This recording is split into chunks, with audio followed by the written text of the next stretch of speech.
Assalamualaikum warahmatullahi wabarakatuh. Halo Sobat YouTube semua, apa kabar? Mudah-mudahan selalu dalam keadaan sehat walafiat dan tidak kekurangan sesuatu apapun, serta penuh keberkahan dan ada dalam lindungan Allah Subhanahu wa Ta'ala.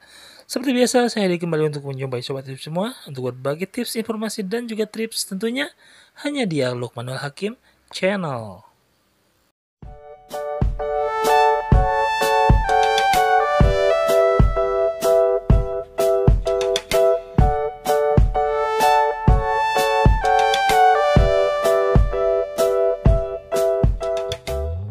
Dan jika video ini bermanfaat, silahkan klik subscribe, nyalakan notifikasi loncengnya, like, comment, and share video ini.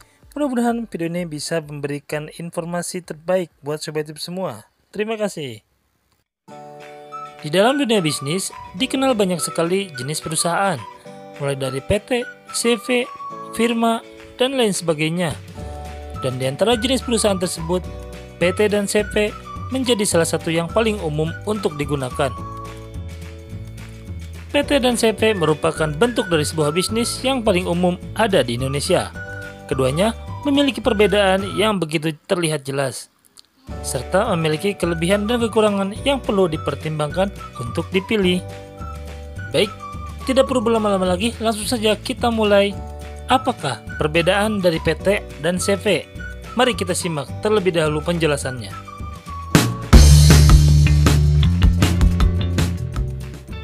PT merupakan singkatan dari Perseroan Terbatas, yang merupakan sebuah badan hukum yang didirikan berdasarkan perjanjian persekutuan modal, di mana seluruhnya terbagi dalam presentasi saham.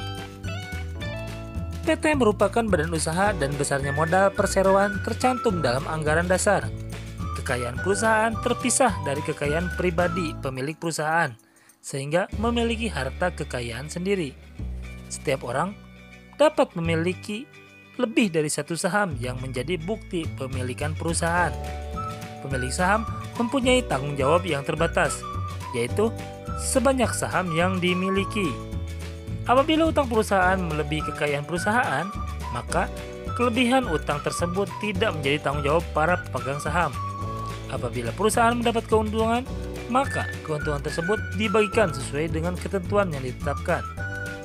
Pemilik saham akan memperoleh bagian keuntungan yang disebut dividen, yang besarnya tergantung pada besar kecilnya keuntungan yang diperoleh perseroan terbatas atau PT tersebut. Untuk mendirikan sebuah perseroan terbatas atau PT harus dengan menggunakan akta resmi, yaitu akta yang dibuat oleh notaris, yang mana di dalamnya dicantumkan nama lain dari perseroan terbatas tersebut, modal, bidang usaha, alamat perusahaan, dan lain sebagainya. Akta ini harus disahkan oleh Menteri Hukum dan HAM Republik Indonesia atau dahulu Menteri Kehakiman. Untuk mendapat izin dari Menteri Hukum dan HAM tersebut harus memenuhi syarat sebagai berikut. 1. Perseroan terbatas tidak bertentangan dengan ketertiban umum dan kesusilaan. 2. Akta pendirian memenuhi syarat yang ditetapkan undang-undang. 3.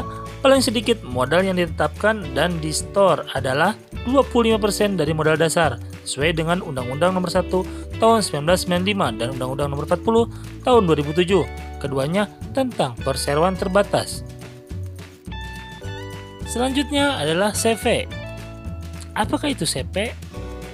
CV merupakan singkatan dari Commanditaire Vennootschap. Wah, susah sekali ya sobat. Oh no! Atau disebut juga persekutuan komanditer. CV merupakan suatu persekutuan yang didirikan oleh seorang atau beberapa orang yang mempercayakan uang atau barang kepada seorang atau beberapa orang yang menjalankan perusahaan dan bertindak sebagai pemimpin. Pengertian CV sendiri adalah suatu bentuk perjanjian kerjasama untuk mengatur perusahaan dan bertanggung jawab penuh dengan kekayaan pribadinya dengan orang-orang yang memberikan pinjaman dan tidak bersedia memimpin perusahaan serta bertanggung jawab terbatas pada kekayaan yang diikutsertakan dalam perusahaan tersebut. Secara umum, CV atau Commanditaire Vennootschap merupakan suatu badan usaha alternatif dengan modal terbatas yang berdiri karena adanya kerjasama antara dua orang atau lebih yang terdiri dari orang-orang yang bertanggung jawab mengatur perusahaan atau sekutu aktif dan orang-orang yang memberikan pinjaman dengan tanggung jawab terbatas terhadap perusahaan atau sekutu pasif. Jenis-jenis CV yaitu 1. Persekutuan komanditer murni. Bentuk ini merupakan persekutuan komanditer yang pertama. Dalam persekutuan ini hanya terdapat satu sekutu komplementer, sedangkan yang lainnya adalah sekutu komanditer. 2. Persekutuan komanditer campuran. Bentuk ini umumnya berasal dari bentuk firma. Bila firma membutuhkan tambahan modal, sekutu firma menjadi sekutu komplementer, sedangkan sekutu lain atau sekutu tambahan menjadi sekutu komanditer. 3. Persekutuan komanditer bersaham. Persekutuan komanditer bentuk ini mengeluarkan saham yang tidak dapat dijual-belikan, dan sekutu komplementer maupun sekutu komanditer mengambil satu saham atau lebih.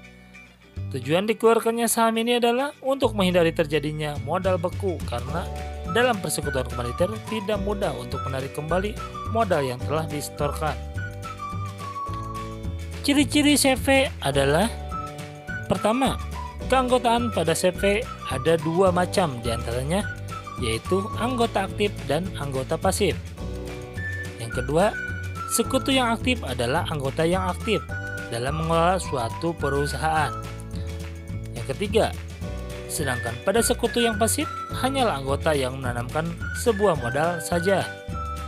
Yang keempat, tanggung jawab pada sekutu pasif tidak terbatas, sedangkan pada tanggung jawab sekutu pasif hanya sebesar modal yang dia tanam saja. Baik Sobat YouTube semua, jadi ada beberapa poin penting yang harus Sobat YouTube ketahui tentang perbedaan PT dan juga CV, yaitu PT merupakan badan hukum, sedangkan CV bukan merupakan badan hukum. Karena itulah PT dapat memposisikan diri sebagai warga negara biasa yang dapat membuka rekening bank dengan nama perusahaan atau tindakan lain sebagaimana hak warga negara. Kemudian PT memiliki dasar hukum, yakni Undang-Undang PT Nomor 40 Tahun 2007 tentang perseroan terbatas, sementara CV tidak memiliki dasar hukum. Pendiri PT boleh warga negara asing, sebaliknya CV hanya boleh dari negara Indonesia saja atau warga negara Indonesia saja. Yang pasti sama-sama harus didirikan oleh minimal 2 orang. Keunggulan atau kelebihan dari perseroan terbatas atau PT: pemilik lebih mudah mendapat pinjaman modal karena badan usaha telah berstatus sebagai badan hukum. PT juga dikelola secara profesional karena dipegang oleh ahlinya. PT tidak tergantung pada pemimpin serta pemegang saham, sehingga kelangsungan perusahaan pun terjamin. Selain itu, tersedianya jaminan kesehatan bagi para karyawan juga menjadi keunggulan sebuah PT. Sementara kelebihan CV, kelebihan pertama dari CV adalah tanggung jawab dari pemodal atau persero pasif terbatas. Kemudian, dalam proses usahanya, bentuk perusahaan CV akan lebih mudah untuk mencari kredit. Kelangsungan usaha lebih terjamin dan modal relatif lebih besar. Sementara kekurangan PT adalah prosedur pendiriannya yang terbilang sulit.